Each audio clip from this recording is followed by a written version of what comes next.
Okay, we're going to continue my discussion on string crossings. The stop and roll is what we've been talking about. You've been going roll. Hopefully you can do this pretty quickly where you start to feel the new level without having to disrupt the rhythm too much. So you still think stop the bow, you stop moving,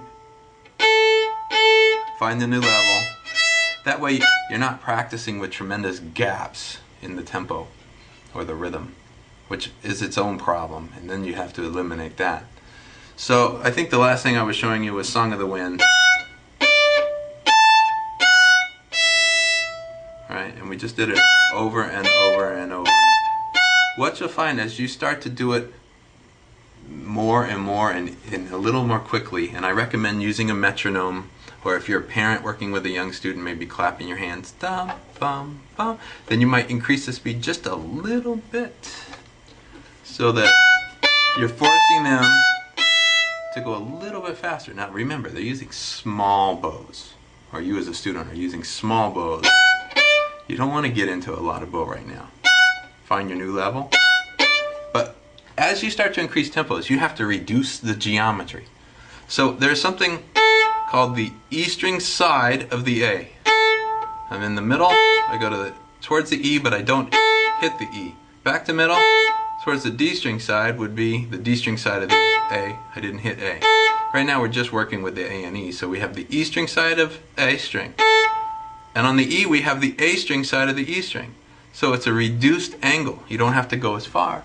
And you know, you don't necessarily have to know about these things to use it. I think it's a subconscious thing. As I increase my speed, I move less distance. Watch my right elbow. I'm not doing it from the wrist. I'm just not, throwing my elbow up in the air. That's a bigger motion. That's a little smaller. That one was much smaller.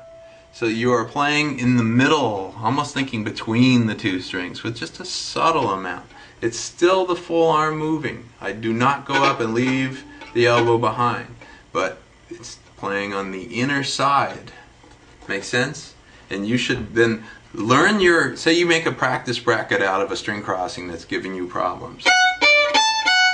You get to where you can play it at the tempo of the piece. And then you go back and you see if you can start a couple measures before your practice bracket.